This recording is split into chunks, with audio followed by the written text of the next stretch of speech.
So good evening, everyone. Thanks for coming. It is a pleasure to have Juan Pablo Scarfi with us. He comes from way south. Right now, not that south, Washington, D.C., but before that, all the way in Buenos Aires, where he teaches at the University of San Martín. He teaches in the Department of Government and Politics, International Relations. That's what he teaches. He received his PhD from Oxford University. He was a visiting scholar at Columbia University. That's how I met him.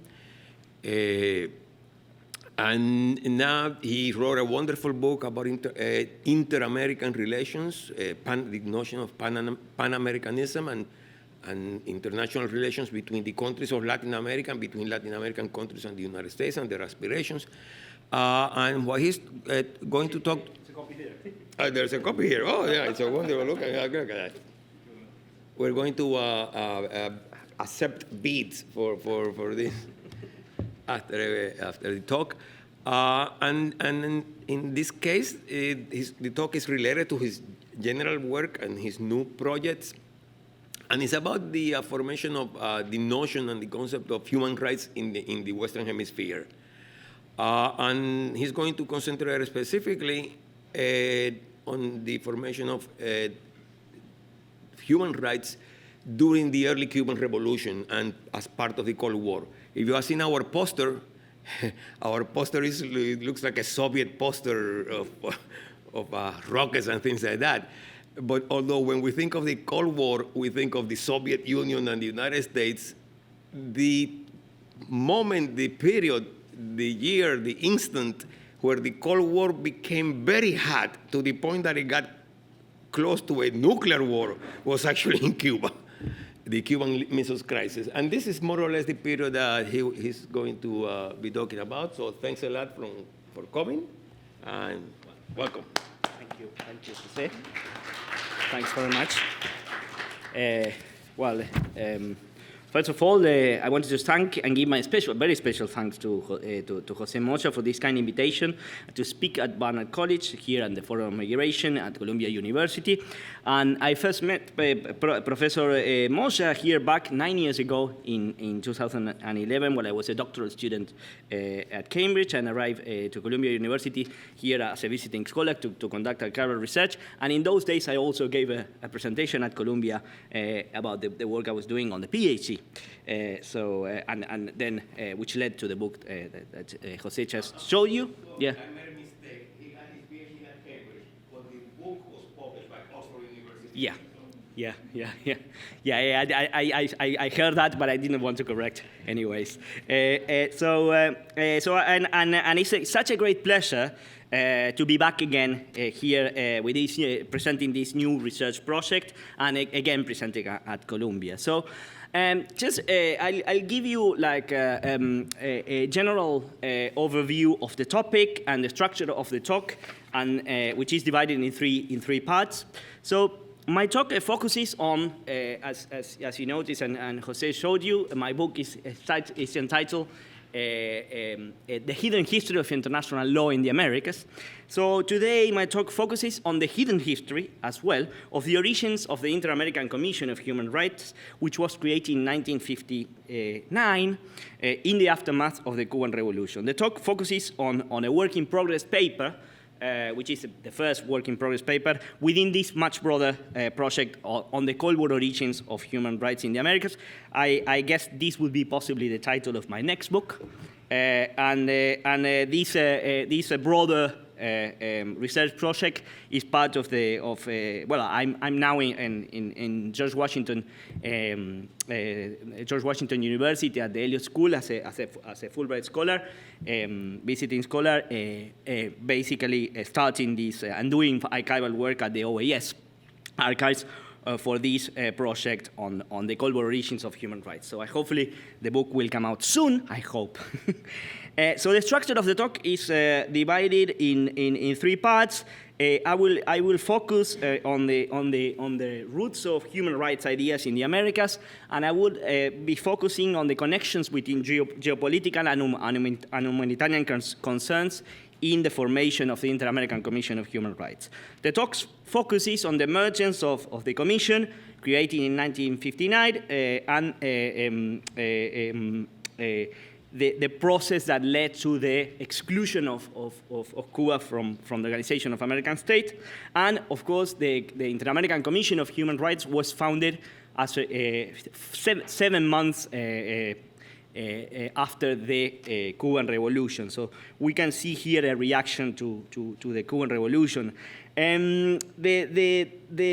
The focus of the paper, or the paper, the talk I will be giving today, is on a special meeting of Inter-American foreign ministers of the Americas that took place in August of 1959 in Santiago de Chile, a few months after the Cuban Revolution, and led to the creation of the American Commission of Human Rights. I will argue throughout the talk that the Inter-American Commission of Human Rights and the OAS in these early stages were informed by US-led Cold War geopolitical and humanitarian concerns that contributed to shape some of the present form of the Inter-American Commission. This is my first general argument. So I will the talk will be divided in 3 parts. So first, I will present the precedents and background of the formation of the Inter-American Commission, to give you a previous context of the formation of the OAS and the implications, some of the implications of some of the OAS declarations that form the charter of the OAS, and how these declarations would then enforce in the context of the Santiago meeting. So in this first part, I will offer some of the general arguments and background. In a second part, I will concentrate I will situate the meeting of these foreign ministers in August of 1959 in Santiago de Chile. I will situate it as a turning point in the history of the Inter-American system, from the creation of doctrines about human rights to the enforcement of institutional sanctions and the formation of new humanitarian anxieties. So a transition from doctrines to institutions. We can see the Santiago meeting as a turning point in this transition. And in the third part of the talk, I will concentrate on some interconnected humanitarian and institutional concerns that emerge in the context of the Santiago meeting, which were economical, political, and legal concerns and anxieties that emerged in the context of the meeting and led eventually to the creation of the Inter-American Commission. So in terms of the precedents and background, when the OAS was created in 1948, 2 important declarations were formulated originally, which led to the 30 and 32 resolutions of the American Declaration. One was on the preservation and defense of democracy in America, the resolution 30, and the other one, the 32, concentrate was, the well-known American Declaration of the Rights and Duties of Man, the Inter-American Declaration of Human Rights. But these 2 resolutions remained soundless in practice and were only invoked in the aftermath of the Cuban Revolution. And they became, these declarations and resolutions became prominent shortly after the revolution. A few months after the Cuban Revolution, a series of humanitarian and human rights anxieties and spatial geopolitical concerns emerged in the United States over 2 important questions. One was the revolutionary tribunals that Fidel Castro put forward in those days, in the aftermath of the Cuban Revolution, and the migration of Cuban exiles to the United States. Such anxieties were displayed in the OAS and Inter-American institutions and conferences, and discussed extensively in this important turning point meeting that I already mentioned.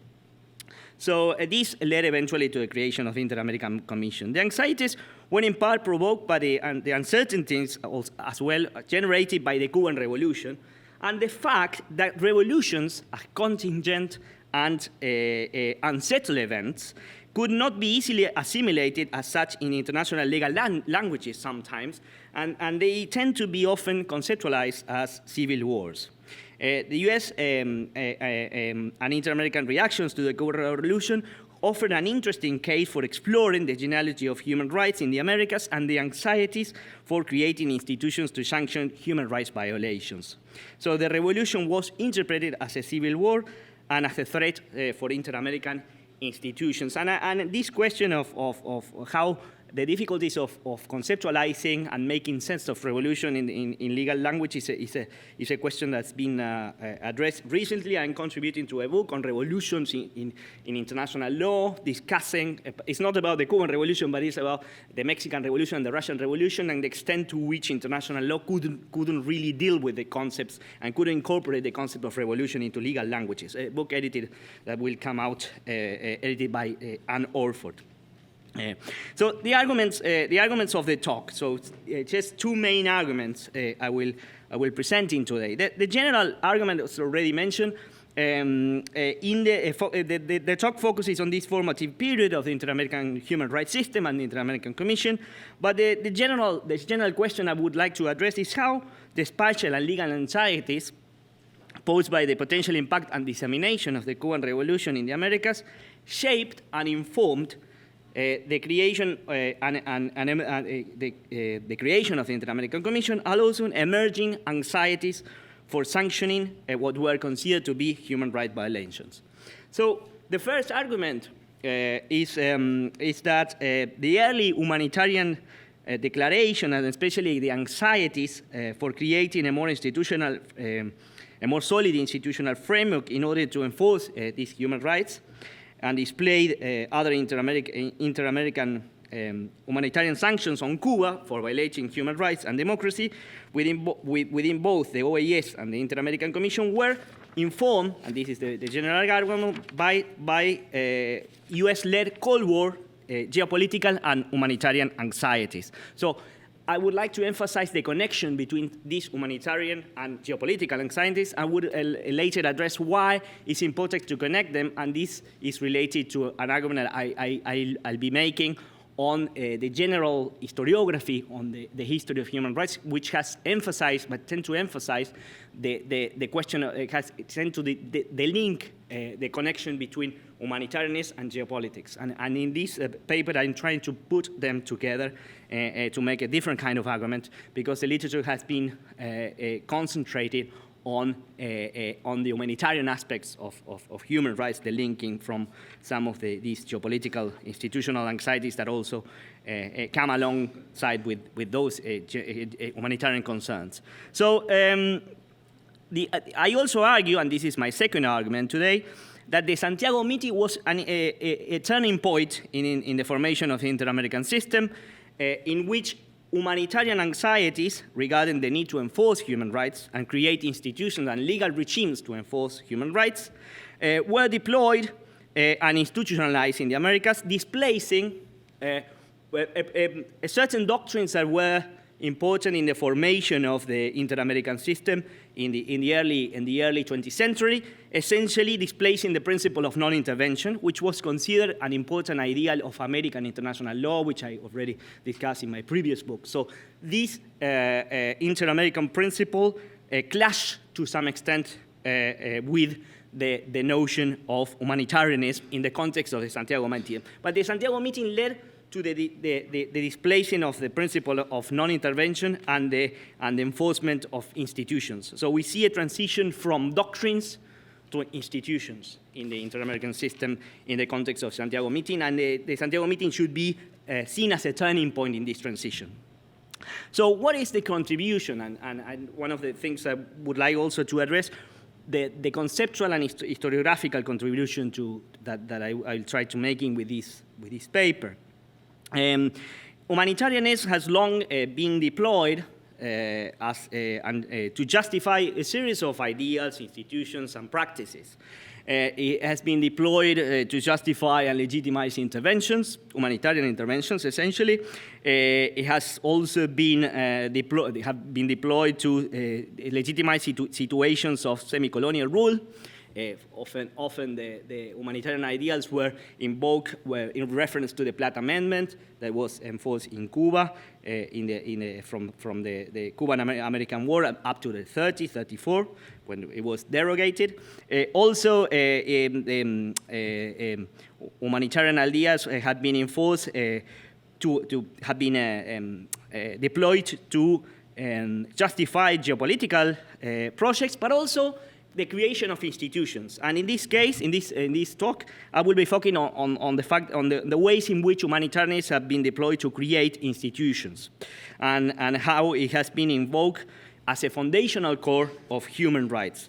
In terms of the conceptual contribution and situating some of the contributions, the contribution of this paper in the historiography, but also conceptually in the literature, usually historians of international law and also international relations scholars have tended to gloss over the connections between, as I mentioned, humanitarian ideals and geopolitical concerns, humanitarian liberal internationalist ideas from geopolitical and strategic concerns, because of the typical distinction and dominant distinction that international relations and also the history of international law scholarship has made between realism and strategic thinking and geopolitical thinking, and liberal internationalism and humanitarianism on the other hand. So, in this paper, I would like to address the extent to which these concerns have been interconnected, and the extent to which these connections can be found, as I show in my previous book, since the early 20th century. And one of the epitome cases to find this is one of which I address in my previous book, is the Platt Amendment, that I already mentioned. So these connections have been also glossed over because, as I mentioned, the history and the historiography of human rights, the history and politics of human rights, have been intended to be often portrayed by dominant teleological and triumphalist approaches to the history of human rights, trying to emphasize the moralistic aspect of human rights, have tended to present a teleological history of the development of a moral and legal contribution of Latin American activists to humanity. And the literature has concentrated on the 1970s, essentially, and narratives of human rights as movements, rather than human rights as doctrines or human rights as institutions. Basically, we see that in the 70s, human rights became associated to movements, and the narrative of the teleological narrative has always tended to concentrate on the development of human rights as developed by activists in the 1970s. But some of these approaches, one prominent scholar of human rights is Catherine Seeking, who has developed a very valuable understanding, but still has concentrated on the 70s and also has emphasized this teleological aspect. But we need to make sense of what the connections between human rights and geopolitics, and humanitarianism and geopolitics. And some of these approaches, what I call teleological approaches, have emphasized the promotion of human rights and human rights ideas as if they were initiated by Latin American activists only after the 1973. But it's important to address what were how the ideas of human rights developed before the 70s, and it's worth emphasizing and telling, bringing back the story of human rights as they've been deployed before the 70s. So, and essentially before the 70s, and the story I will provide today in this talk, in the 60s, the story of human rights in the 60s is a ideological and institutional story that emphasized the foundation of the Inter-American Commission of Human Rights. So this is a history of human rights after doctrines that were developed in the context of the Organization of American States when it was formed, and the doctrines were addressed in the OAS Charter. And it is after doctrines, but before movements, if you like. And it's a doctrinal and institutional history of human rights, which I think is an important turning point to think how human rights as doctrines became ideological, emerged as ideological anxieties that led to the creation of institutions, and then we have the movements. But it's important to make sense of how human rights develop and how humanitarian anxieties led to creation of institutions before they became movement of activists. And this is essentially the contribution I would like to make. And this contribution also is connected to something that I would like to emphasize just very fast as possible, because it has to do with the historiography. But essentially, this project, the overall project, and I'm trying to connect my paper with the overall project. That's why I'm emphasizing the arguments and how the contribution to the historiography I'm trying to make with this paper that hopefully will be published soon, and the overall project on the Cold War origins of human rights. So in terms of the historiography, this project tries to make a contribution to two important shifts in the historiography of, on the one hand, of the history of human rights. In recent years, we've seen revisionist and critical, skeptical histories of human rights that have presented the extent to which human rights have contributed or been at the service of imperial and controversial humanitarian interventionist projects, and also have led in more recent years to the practice of humanitarian interventions, how human rights have been invoked in those terms. Also critical, more theoretical approaches that have connected human rights and the extent to which human rights have not contributed to global justice as such, and also connections, as I said, between human rights and humanitarian, the process leading to humanitarian intervention as a standard international practice in the last 20 or 30 years, and the extent to which human rights are invoked to justify them. And the second contribution also, and the scholarship in this recent year, there are lots of scholars who have contributed. Patrick Kelly has written an important book on human rights movements in Latin America in the 70s, emphasizing the 70s. Samuel Moin, Stefan Ludwig Hoffman, and Mark Masowe, among other historians, have contributed to this critical, skeptical understanding of human rights. But there's not much historiography on the 60s on the history of human rights in inter-American system. And also this paper and this project seeks to contribute to the Cold War historiography, an emerging historiography on the Cold War, which has emphasized, this includes scholars such as Tanya Harmer, Westad, Gil Joseph, Hal Brandt, and other historians as well, who have been contributed to the understanding of the Cold War through transnational and inter-American perspectives. And in this contribution, despite the fact that in the 60s and 50s, human rights were not those years, the 50s and 60s, have not been as understood as the golden years of human rights, and usually human rights are associated to the 70s because of the human rights movement, as I already mentioned.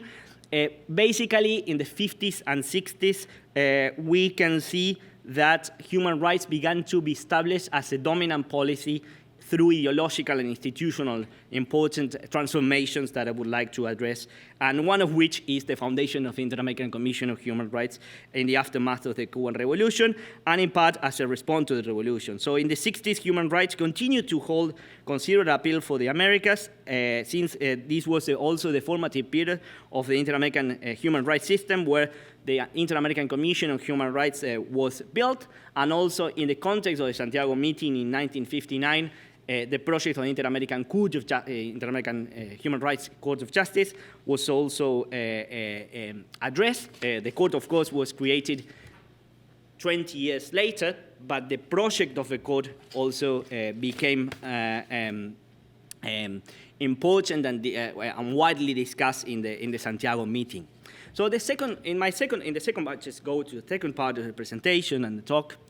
The Santiago meeting, as I said, was a turning point in the inter-American system, and would like to address the extent to which this Santiago meeting of foreign ministers was a turning point in the inter-American system, in which there was a transition from continental doctrines of human rights, addressing the OAS declaration, to the anxiety of creating institutional legal regimes to sanction human rights violations. And we see that in the Santiago meeting, the word violation of human rights began to be addressed and emphasized, and in the aftermath of the creation of the Inter-American Commission of Human Rights, the idea of violations became a prominent feature. And this is a language that emerged in the context of the Santiago meeting that we don't see much before the Santiago meeting. So, there is this institutional anxiety for creating sanctions to human rights violations and create the institutions to do so. So, 7 months after the Cuban Revolution, there was this, in this meeting, the idea of creating the Inter-American Commission of Human Rights, and the Court was enforced, and the humanitarian concerns emerged in connection to geopolitical considerations about the threats posed by the Cuban Revolution in terms of the dissemination of communism and totalitarian regimes. The word totalitarianism was also widely used in the meeting of Santiago, in the Santiago meeting. Totalitarianism and also non-democratic regimes was widely used. And there was a connection made between representative democracy and the violation of human rights. And this connection became also a prominent feature throughout the 60s in discussions and reports of the Inter-American Commission of Human Rights over the 60s. And there were studies and reports on the connections between representative democracy and human rights. So this is a connection. It's interesting, this connection, because it's a connection that then we could see later in the 70s, when we see the trial in Argentina, in the planning of the Argentine trial to the military coup, we continue to see this connection between democracy and human rights as a very strong connection. Carlos Santiago Nino emphasized that in his important book on the memories of the trials of the Argentine military forces, dictatorship, in the trials of the 1985.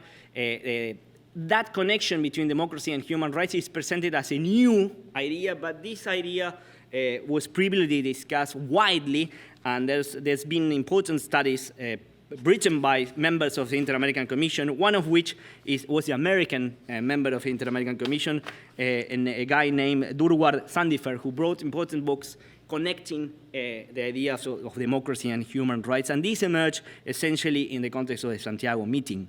So it's important to have a sense of this longue durée sense of the history of human rights in the Inter-American system, and also the development and different stages of human rights. But some doctrines and some connections were made long before the trials and the human rights movement became prominent in the 70s and 80s in Latin America. So how we can make sense of the transition from doctrines to institutions, and why is that the Santiago meeting was important? The Santiago meeting has to be, is it worth going back to this meeting, not just simply because it was widely ignored to some extent, but also because, as I said, it was a turning point from a moment of aspirational and doctrine and history of international law in the Americas, where important doctrines, continental doctrines, were built.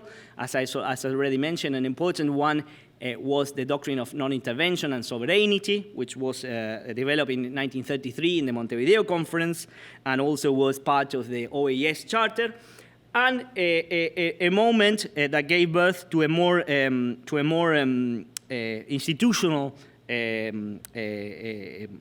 to institutional drive to institutional move in the Inter-American system, in which the idea of enforcing institutions and creating legal regimes to sanction human rights violations became prominent. So a new juridical regime to enforce human rights sanctions was sought to consolidate, create in the context of the Santiago meeting, and this led eventually to a creation of the Inter-American Commission and the Court. So in the Inter-American system, there's been largely a persistent tension between the principle of non-intervention and the idea of human rights. So this is a constant and long-standing tension identified by many scholars between the principle of non-intervention and sovereignty, and still it's a tension that we see today in current events across the inter-American system.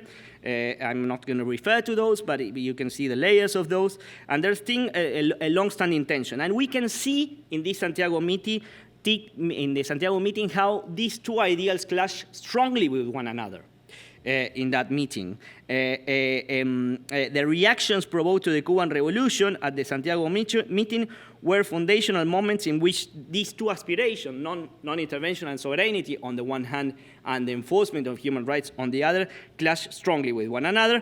And this contributes to the fall of what, for many, many years, international lawyers in the Americas term American international law, the fall of American international law, and the emergence of institutions, specialized institutions, to develop, enforce, and sanction human rights ideals. So in a sense, the inter-American system became more technically and more diversified and more institutionalized rather than more doctrinal and idealistic inter-American system. So we see also a wide range of specialization of the different set of layers of the inter-American system.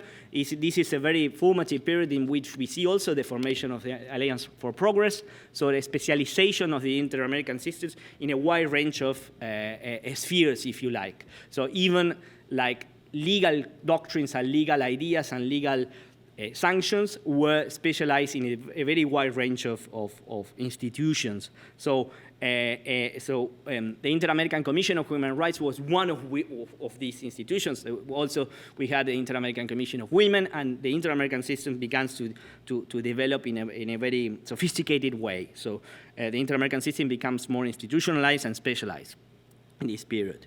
The other important thing that is worth taking into account in this formative turning point meeting in Santiago de Chile is that there was the legacy of the meeting. As I already mentioned, this meeting had an important impact on discussions that had layers until the present day, with the tensions between non-intervention and sovereignty and human rights ideals.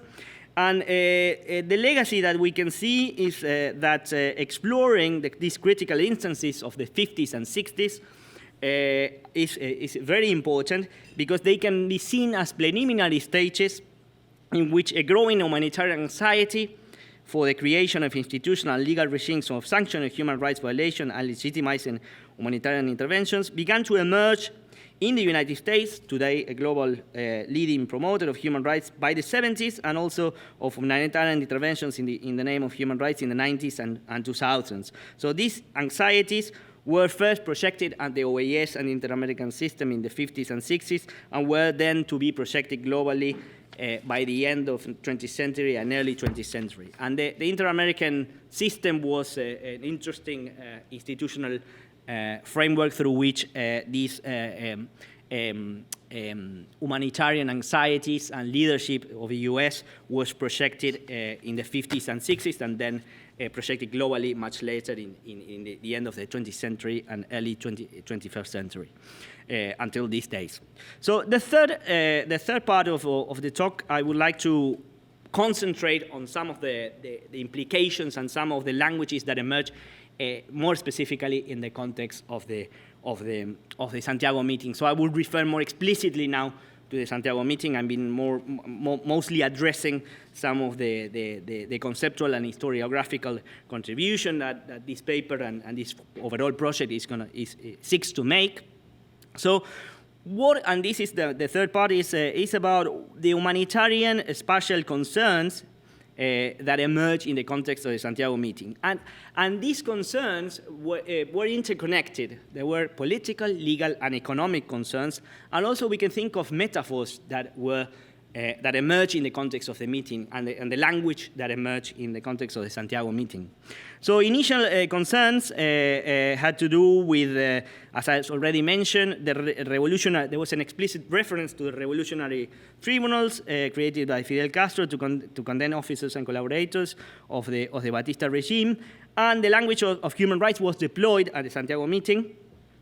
According to historians Leo Grande and Kornbluth, in their book, the book they published on secret diplomacy between Cuba and the United States, and also there were preoccupations, and this is very interesting to discuss today in the forum on migration, because there were concerns about the Cuban exiles and migrants to the United States, and some of whom, according to historian Luis Perez Jr., became eventually later instruments of U.S. foreign policy in the context of the 60s to some extent.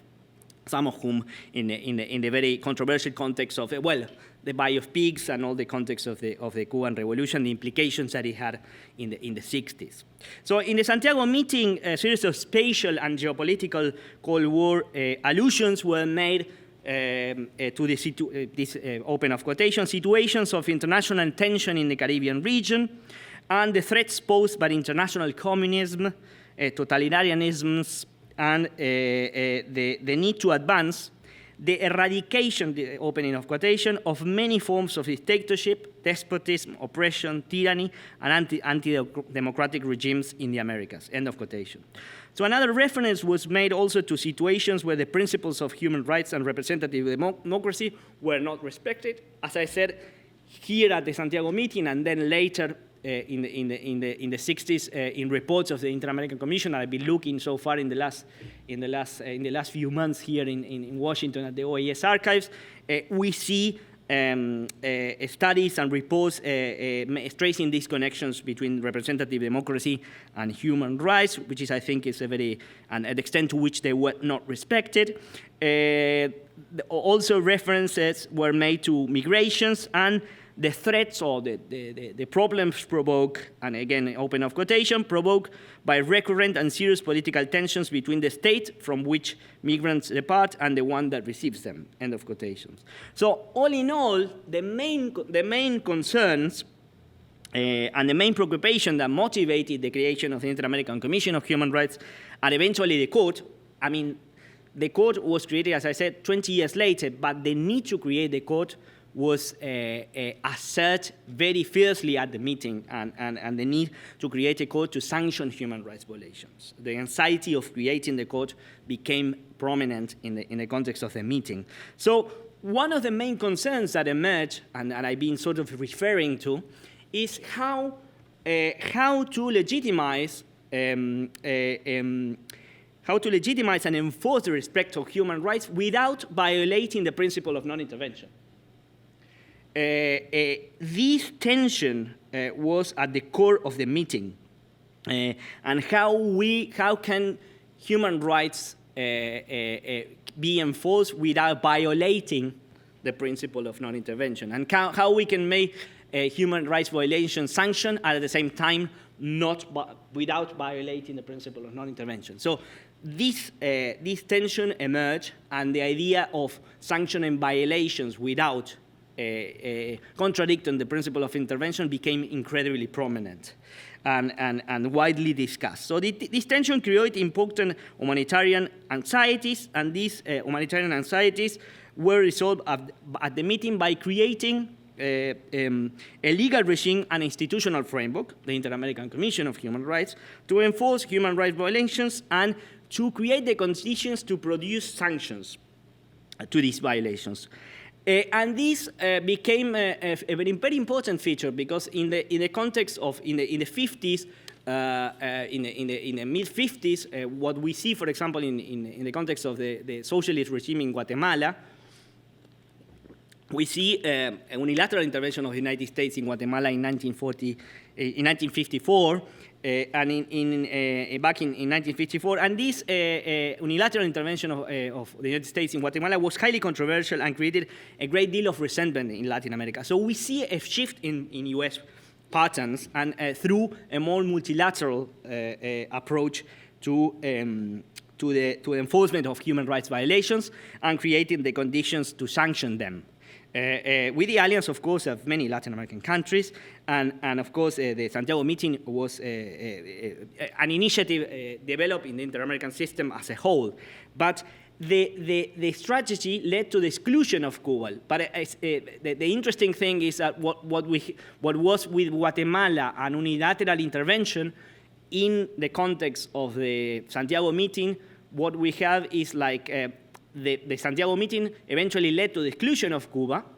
So basically, it's interesting that Cuba was excluded from the OAS in 1962, but after that, most of the reports that the Inter-American Commission of Human Rights put together were on Cuba. So were sanctions to a country that was excluded from the organization.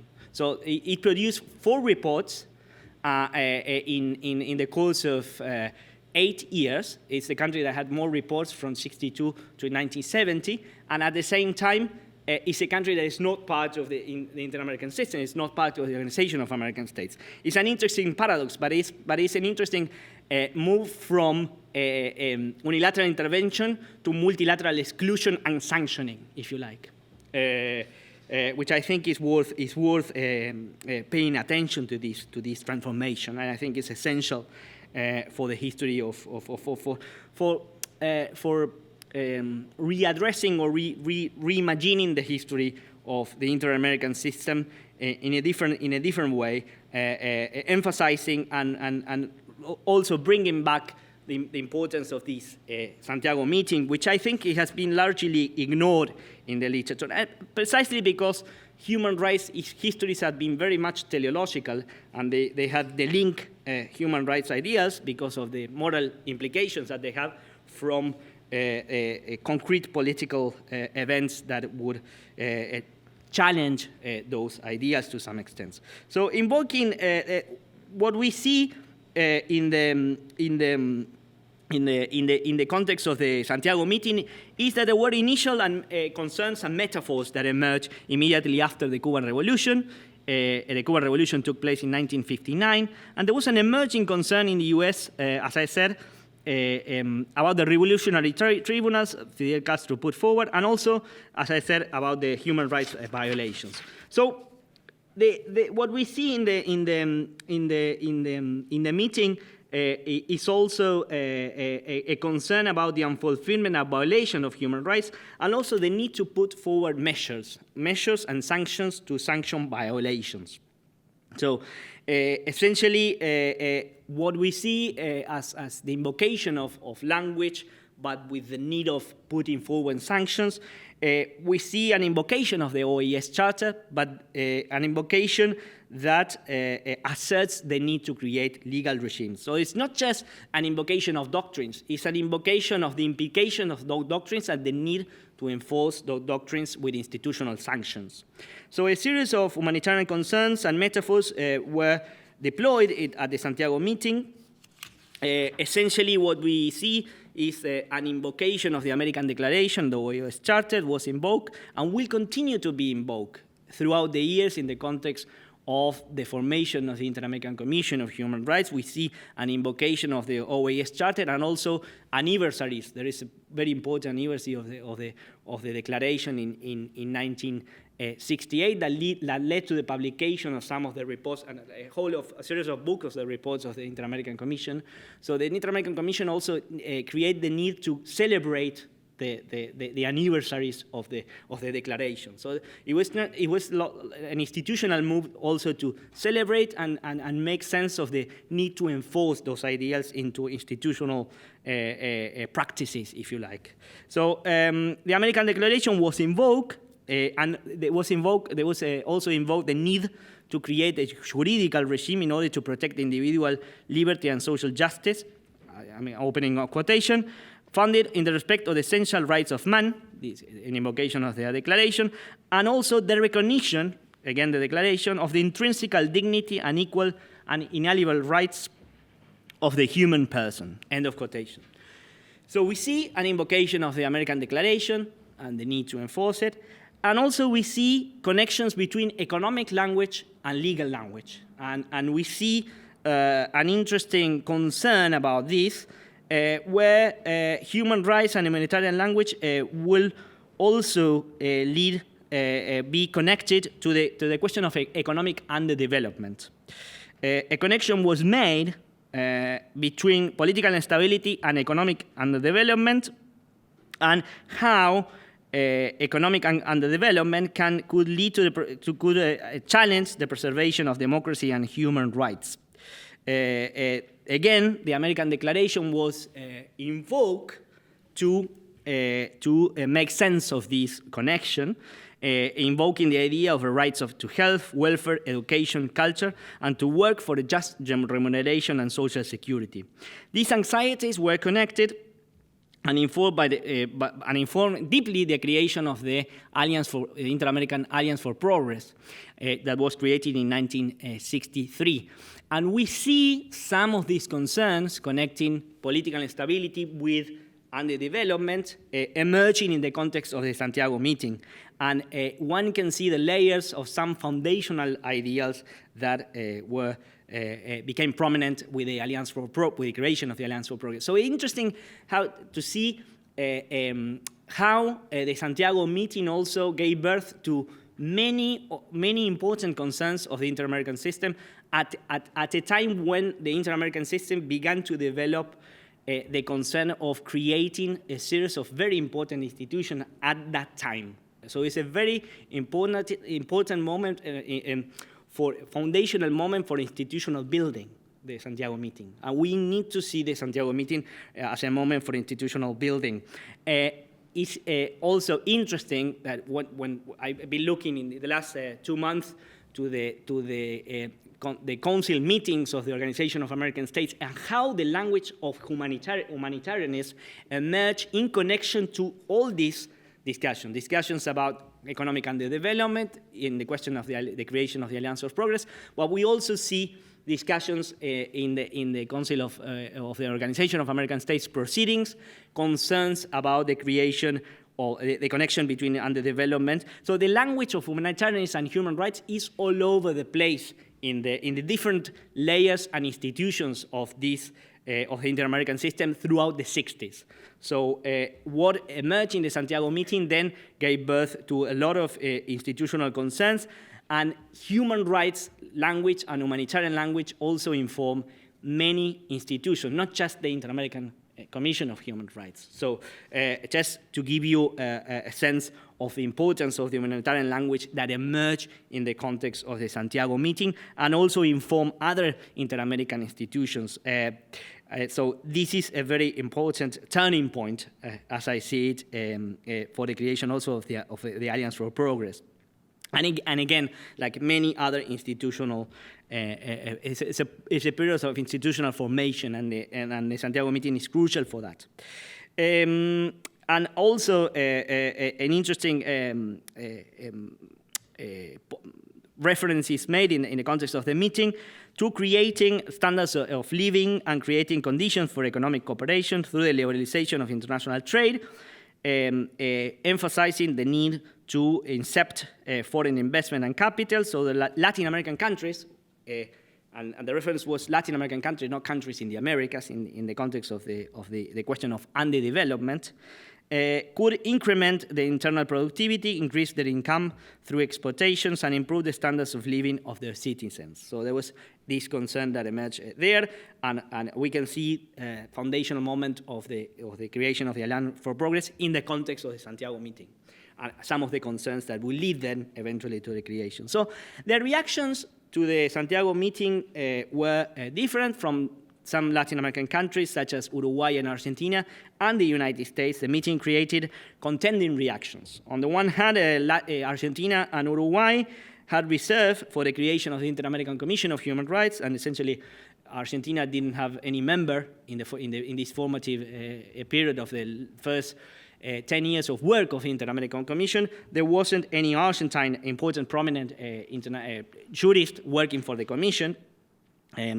So in the context of the meeting, basically Argentina and Uruguay had concerns for the creation of the Inter-American Commission, because this would imply the violation of the principle of non-intervention, and basically this would interfere in the domestic and constitutional practices of those countries. So they wouldn't like to be for the principle of non-intervention to be threat to some extent. And the reactions of the United States were different. The United States put forward a declaration stating that, as it is well known, this is a declaration, the United States of America, since its early days as a nation, have firmly defended human rights. The promotion of the respect for human rights in the Inter-American system is therefore supported by the United States, end of quotation. So the US strongly supported these projects and institutions, but had reserves to get involved and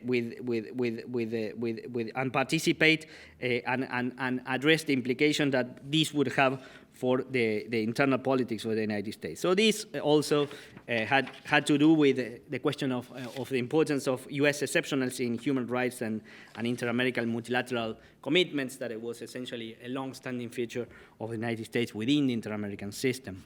So again, like one example of US exceptionalism is the idea that the United States also got involved with and also addressed the principle of non-intervention as part of the OES Charter, but also we had the intervention in Guatemala that I already mentioned. So this exceptionalism was a long-standing practices in the United States that have been addressed by many, many scholars.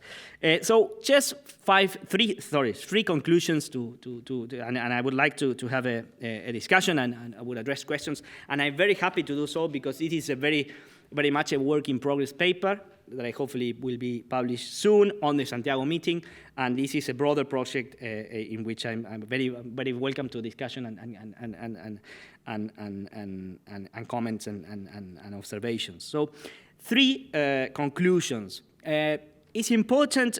One first conclusion is important. I think it's worth moving away from teleological narratives of human rights. Not just because of chronological questions, that the fact that human rights have been emphasizing in the history of human rights in Latin America have been emphasized in the 70s, and the 70s as a moment of movement of human rights as a movement rather than an institution or a doctrine. It's important in some way. It's important to bring back the history of the 60s.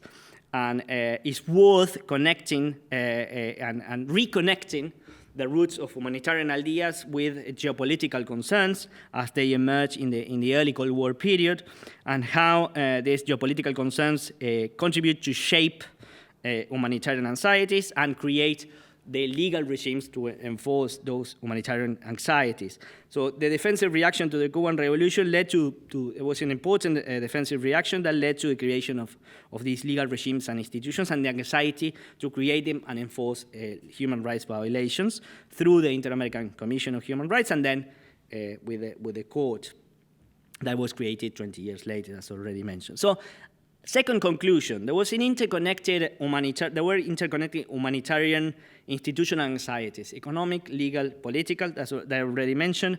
And there was an interconnection, important interconnection with these three layers of concerns. And these three layers of concerns had to do with human rights and humanitarian concerns that were emerging in the context of the Santiago meeting.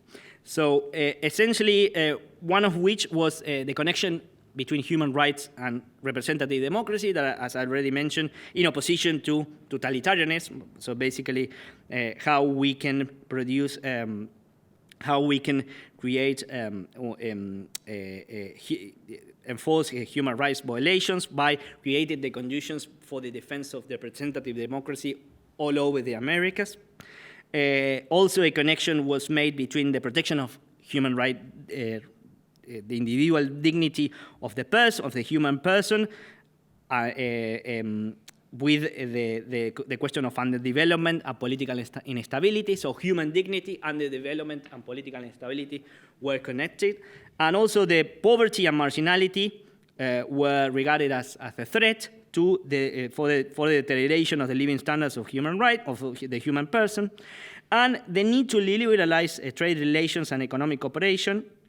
And this eventually led to the creation of the Alliance for Progress. So a connection was made between the protection of the human person and the development, but also the need to liberalize trade relations so that there is a dynamic development of the economic character of international trade through the relations of the inter-American, all the American countries, so that trade relations are dynamic, and human rights and the rights of the human person are protected. So there was a strong connection between the Inter-American Human Rights Commission and the Alliance for Progress. They both created the conditions to eradicate communism in Latin America, but also they created the conditions for mapping the connections between human rights violations, political instability, and underdevelopment across the region. And finally, third conclusion, there was a shift. I already mentioned this, but I just want to emphasize by the end of the talk this question, which I think is crucial at the core of this foundational meeting in the creation of institutions for sanctioning human rights violations in the context of the Santiago de Chile meeting, is the shift from unilateral intervention to multilateral exclusion and sanctioning of violations in Cuba. So basically, the multilateral exclusion of Cuba from the Organization of American States in 1962 also led to the creation of the conditions for sanctioning Cuba, but in a context in which Cuba was not part of the inter-American system. So advancing humanitarian causes and institutionalizing the Inter-American Commission of Human Rights and eventually creating the court in the near future would create the conditions so that human rights could be enforced and violations sanctioned through legal regimes and inter-American institutions. And this proved to be an effective geopolitical strategy for the United States and some of the other Latin American countries across the region during the Cold War to begin to project globally a liberal international humanitarian and geopolitical agenda. So shortly after the U.S. broke diplomatic relations with Cuba in 1961, the U.S. pushed to exclude Cuba from the Organization of American States in the Punta del Este meeting in 1962 with a great success, and I think this created the conditions to produce afterwards a series of reports. And it's interesting the exchanges that you can see in the reports, because those reports about human rights violations in Cuba are written by members of the Inter-American Commissions, and then communications are sent to Cuba. And Cuba says, and the Cuban ministers of foreign affairs say, basically, we are not part of this organization, so we cannot be considering these sanctions on human rights violations because we are not part of the institution who is sanctioning us. You have already excluded us, so it's difficult for us to take these sanctions seriously. So an interesting problem emerged in the context of this situation. So I think there is a shift here from this unilateral intervention that emerged that took place in Guatemala in 1954, and what emerged in the context of the Santiago meeting since 1959. We see a different behavior in which there is a new condition, an institutional framework to sanction human rights violation. Of course, other reports were produced on other Latin American countries, such as Haiti, the Dominican Republic, and others in the 60s. But the country that had more reports over the 60s was Cuba, and there were 4 reports from 1962 to 1970, and there was another report in 1976.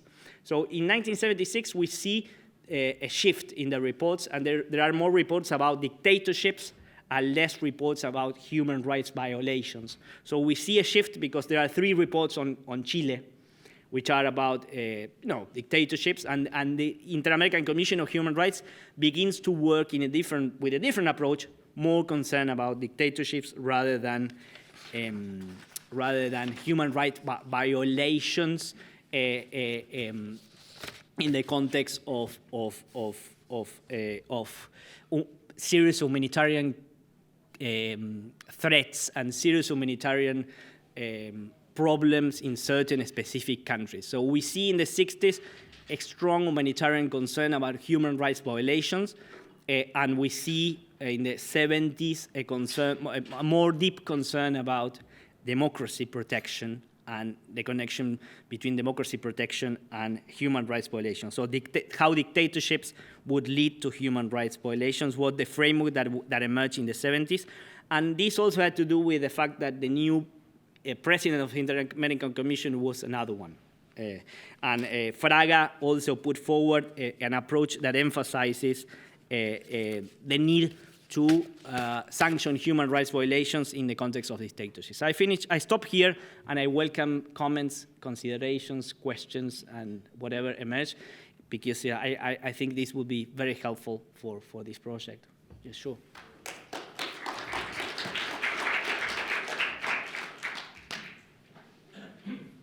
Every empire has a choice narrative that covers up and at the same time profiles their lines of exploitation. With the French, of course, it's famously civilisation, right? Yeah. With the United States, it's human rights and other such bullshit. Yeah. You know, the interesting thing here to see is how this notion on development correlates with the end result noted by the United Nations, which is asymmetrical development, in which one can correlate development in terms of exploiting new markets, creating markets so that the United States can squeeze even more wealth out of Latin America than it already had with its operations in, the Chiquita brand kind of operation, exploiting as yet unexploited masses. And by that, I give an example of something that I'm personally acquainted with, which is the invention of the real estate market in Lima in the 1970s. The phenomenon of shantytown development is well known throughout Latin America. But in Lima in the 1970s, you had a very interesting phenomenon of correlating under the Cinamos the locations of shantytown developments and the future location of middle-class developments, where the people living in the hills above the plain that formed the shores of Lima, who lived in shantytowns, would be allowed to move in, allowed to occupy, not own. They would build the water mains, the sanitation mains, the electrical mains, huge expense, and then trunk lines would be taken out of that to the flat plains where developers could build. And out of that came the fortune of the Fort Brescia family, who were involved in all aspects of that, okay? And it's an interesting example of how this is development, right? But this is actually a creator for asymmetrical development because the surplus values created by that real estate transaction didn't end up in benefiting the lives of the people in the shantytowns. It ended up in the coffers of this new elite created by the policies came out of this pseudo, again I say, bullshit, concern with human rights, right? And of course, projecting on Cuba, which if you look over the long term in all of Latin America, is a country that has had huge successes all of which are countable as human rights. Medical care, education, development of a countryside that is sustainable, just three, in terms of current context. Where has that happened? And of course, ironically, this Santiago Declaration is in the country which only a few years later would be taken over by the likes of Pinochet and company. And we're still alive and active even today in their. So I would like to see a correlation, a deep analysis of these terms, which are meaningless in themselves, and yet they're bandied about like they're absolutes, development. What does that mean? What are human rights? Rights to what? Is this simply a discourse that the United States used to present itself as being a beneficent factor? Of course, the United States would say that they brought human rights and democracy to Iraq. No. Nothing need be said. No? And they're bringing human rights and development to Syria. Nothing need be said. Or, even better still, they brought human rights to Libya. All of these things are horrendous jokes. But I think that as tools of analysis, in retroactive historical analysis, they need to be applied to the discourse of the 1960s programs of the United States and Latin America because they're crucial in terms of the ideology of American exceptionalism and kissing itself in the mirror thinking it's so wonderful, when in fact it's an abomination, I mean, that may be true, all of what you said, but it doesn't explain why this discourse comes at certain times and is not at other times, because what you're saying is more of a continuum, right? It's not, and where there is this continuity is not in the practices, but actually in the discourse, whether it's... But it has an antecedents in terms of, for instance, in Cuba itself, the war ends in 98. Yeah. You know, you were supposed to be invaded because of humanitarian reasons. Yeah. Bullshit. You know, and Although I doubt that human rights, that phrase, ever came in 1898. I doubt it because it didn't exist. Yeah, it has, yeah. It has a bastard forefather. Okay. So you know, there is what I'm ultimately going at is there's a genealogy to these concepts that are self-justifying that need to be invaded. They need to be addressed in order to understand what's really being discussed, because it's obvious that that line is the line of U.S. imperial advancement, you know. And even though it talks about that, the end result in virtually all of these countries was the establishment of dictatorships. Brazil, Chile, Argentina, Peru, Colombia, you know, Venezuela, all of these countries, Central America, forget about it, you know. And this comes hand in hand with this discourse. So there's got to be a connection, and there has to be a functionality for that discourse in justifying and laying the groundwork for that abomination. Yeah. Well, it's an interesting observation, but I think what I'm trying to put forward in this talk, and I think I hope it has been already emphasized to some extent, is that I would like to avoid narratives that are like that would provide like long-standing explanations of certain conditions. Basically, what has emerged from the revisionist and historiographical literature on human rights is the need to emphasize these continuities and contingencies. So we can trace the long-standing policies, but what we can see in the meeting of Santiago de Chile is a specific concern about how to make sense of what was happening in Cuba and how to deal with that specific case.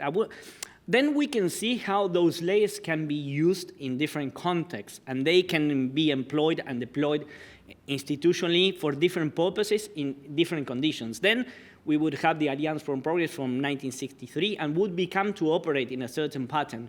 But what I try to emphasize in this talk is that the ideological concerns that led to those ideological anxieties for institutional building.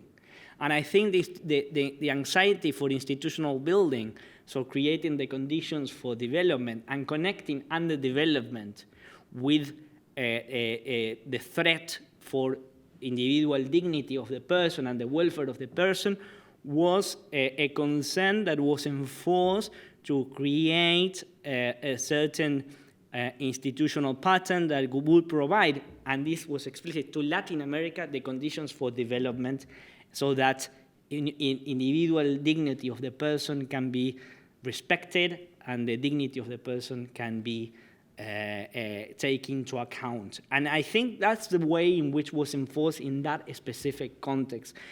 Then we would have the Alliance for Progress operating. But I wanted to make sense here in this talk about the ideological anxieties that gave birth to the need to create institutions for enforcing some of the doctrines that were part of the OAS, the OAS Charter and declarations. So what we see is the doctrines operating, and the doctrines operating creating new anxieties for institutional building. And I think this is a contingent question that appeared in the context of the Cuban Revolution. Then we can see, of course, and connect the long-standing histories of these institutions operating and helping for the development of these programs in certain specific conditions in the long run. But I wanted to emphasize that's a specific contingent context in which doctrines became the route to enforce institutional building and legal regimes. So the need for institutional building and the anxieties that gave birth to institutional building. And I think as a historian myself, I want to make sense of that anxiety and how it emerged and how it is that the Santiago meeting gave birth to anxieties for institutional building within the inter-American system. And I think it's a specific certain condition that took place in the context of the Santiago meeting. I wouldn't say that then we can make all sorts of connections, and I emphasize those long-standing connections, but I think we need to make sense of also the historical context in which they emerge, and then the ways in which they would be enforced in the long run until the 21st century, of course. And I think, and we can see the layers, but I think the contexts have changed deeply, and I will stop there.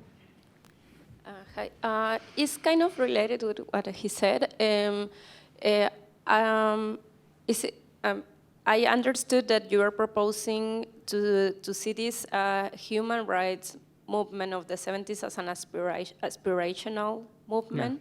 Yeah. I would like you, if you can expand on this idea in relationship. I was thinking more of Pardura ideas of the future as cultural product, and thinking about this time as a time for aspirations, for positive desire of future, but at the same time, yeah, in relation with what followed this time in Latin America, specifically, that were the time of dictatorships. How do you relate these aspirations of a positive future of humanity, or specifically in Latin America, with what happened next, and if there's a connection of, or I don't know, what's your opinion about that? Yeah.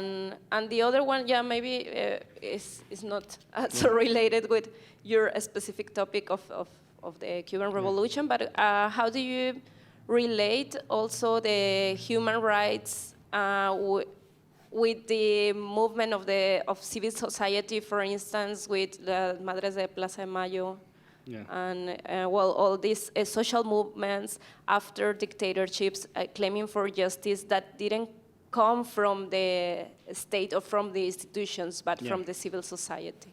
Okay, sure. Well, those are more than one? Okay, yeah. Let's go for more. No, I was just reflecting on the gentleman's comment. And sort of the post-war period, Second World War, is rather period perplexing and paradoxical, because it is sort of when the United States is the hegemonic power, and it sponsors a lot of things that it doesn't expect to be fulfilled. Yeah. One of it, the rights of all the people, right? But it's very slow in liberating colonial territories.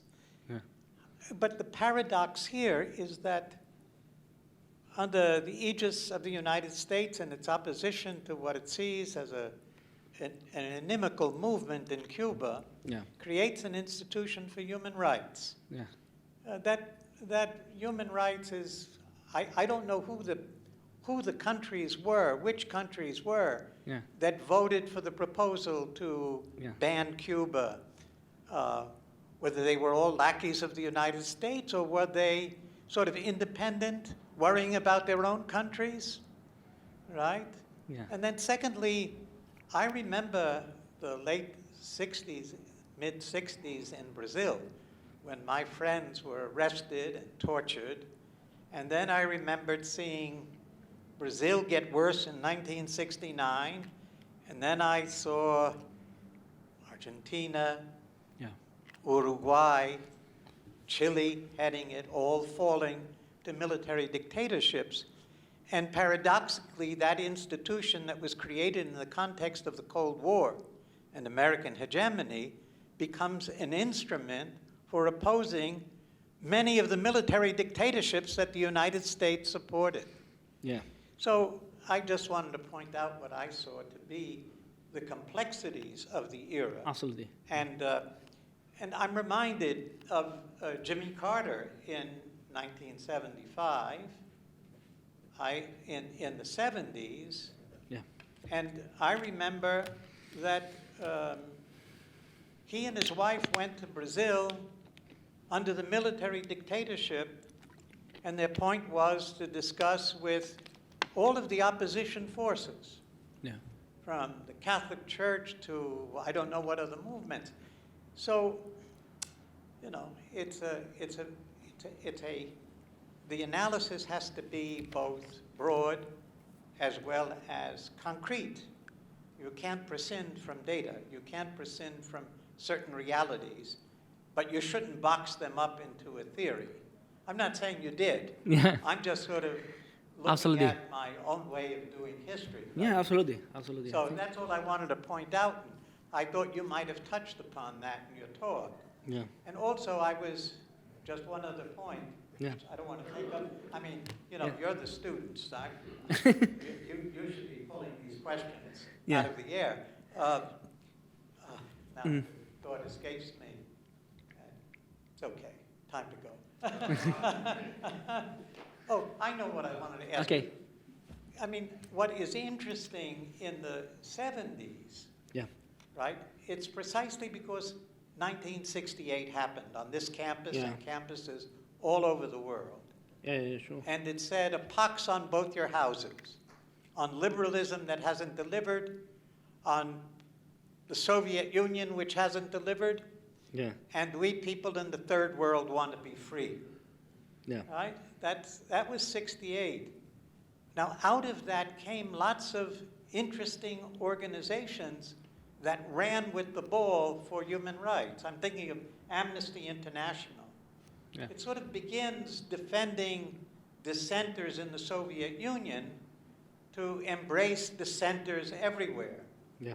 especially dissenters that were locked up in jails and being tortured.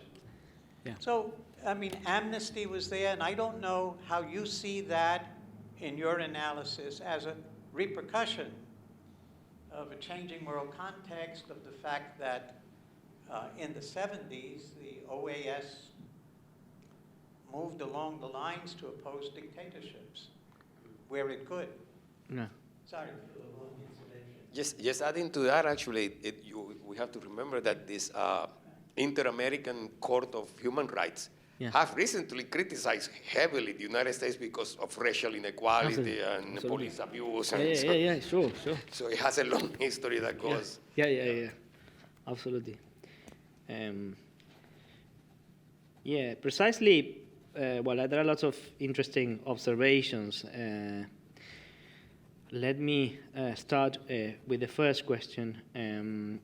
So, you ask about the aspirational moment, right? When I refer to the aspirational moment, I was referring to the formative period of the inter-American system, in which certain ideals were part of the foundational, one of which was the principle of non-intervention and sovereignty that was enforced and developed in the Montevideo Conference, and then became part of the OAS declaration. So we see also a doctrinal aspirational moment with the own Declaration of Human Rights, Declaration of the rights and duties of men in the context of the OAS. So there is an aspirational moment, and I see the 1959 meeting as I said, as a transitional moment between that aspirational moment of the formative period, where many doctrines became part, and this is most of the things that I've been emphasizing in my book is about this doctrinal moment. I see that the formation of the American international law, which led to some of the early ideas of human rights, and one of the prominent architects of those ideas was an international lawyer named Alejandro Álvarez, a Chilean international lawyer, was incredibly prominent in creating some of the doctrines of human rights that then became part of the OAS. He was incredibly prominent in that. But we also need to see the dimension of the institutional history of the OAS, which also had to do with the doctrinal aspiration, but also with the enforcement of those aspirations into real institutional frameworks and regimes to enforce them. And the anxieties that create the conditions for that change were completely different to the doctrine themselves. So it's interesting to see how all the doctrinal creation of the OAS became only prominent after 1959, because there were not many concerns about human rights violations until 1959. So there was an anxiety that emerged in that context. So we see the emergence of social movements as a different condition. But I want to emphasize, what I want to emphasize in this history of the 60s, and I think this responds also the other question to some extent, is that so we see the creation of institutions and conditions, we see anxieties to create institutions that then would provide a framework to respect and create the conditions for sanctioning human rights violations in different contexts. But I'm just explaining the context of the 60s that gave birth to the anxiety of putting forward institutions to sanction human rights violations. I'm just putting forward the argument that the uncertainty of the revolution create those conditions. The uncertainties and the threats that the idea of a civil war in Cuba and the conditions of those revolutionary tribunals created that anxiety of enforcing institutions and creating legal regimes. This is a context of the 60s. And then we would have the social movements that would create the conditions for a different history of human rights in the 70s. And that's why I think we need those layers, and we need a narrative that can see the long-standing features. As I said, I'm not saying that that guy who had concerns about the relationship, one of the U.S. member of Sandifer, the U.S. member of the Inter-American Commission, who actually helped Eleanor Roosevelt for the Declaration of Human Rights and was an advisor of the State Department, was concerned about the relationship between the representative democracy and human rights. And also that concern was a concern of Carlos Santiago Niño in the late 70s and early 80s in Argentina, and the conditions and the ways in which Niño was thinking about the relationship between democracy and human rights was different.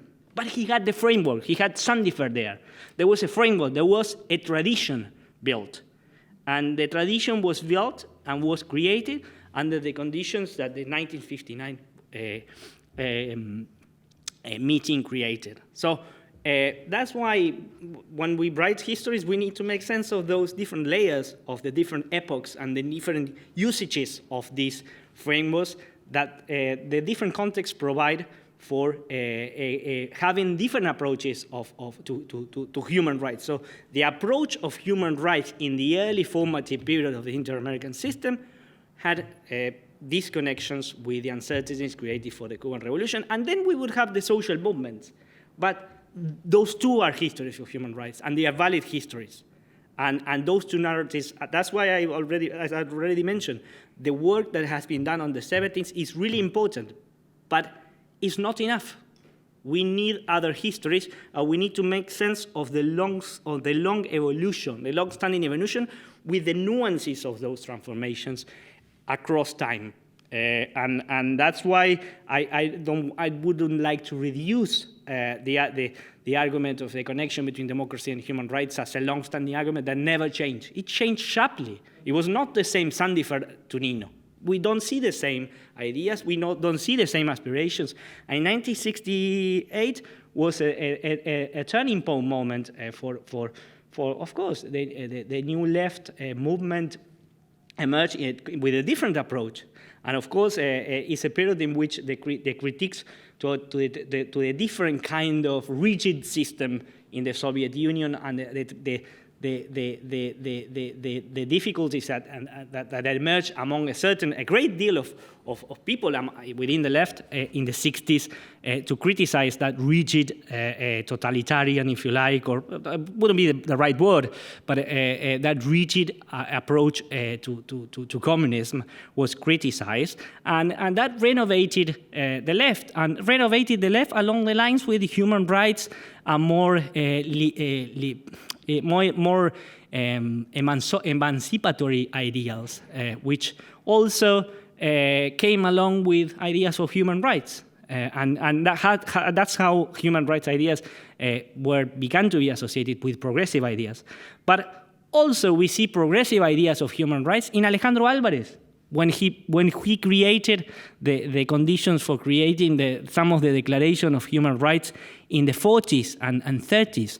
He included a lot of social rights in the declarations, and those social rights were enforced and the Latin American delegates gave birth to the creation of human rights for the Inter-American system, had a lot of social rights framework within that tradition. And it's because they taken seriously the Mexican Revolution and the constitutional tradition of the Mexican Revolution and the deep concern of the Latin American tradition of social rights. So I think that was also part. So I want to make sense of all those layers in my history of human rights. And I want to give a history with lots of layers. So when I talk a little bit with a certain skepticism about a triumphalist and teleological narratives, it's just because those narratives are not making sense of the other part of the story, which I think we need to make sense to. So it's not a contestation to those histories. It's an attempt to create more nuances and to create a longue durée understanding of human rights and how the concept, the practices, the institutions, and the different layers that they had, doctrinal, institutional, and social movements of human rights, had in the long history of human rights that we've seen in the last 50 years. Thank you very much for all these observations and for coming along.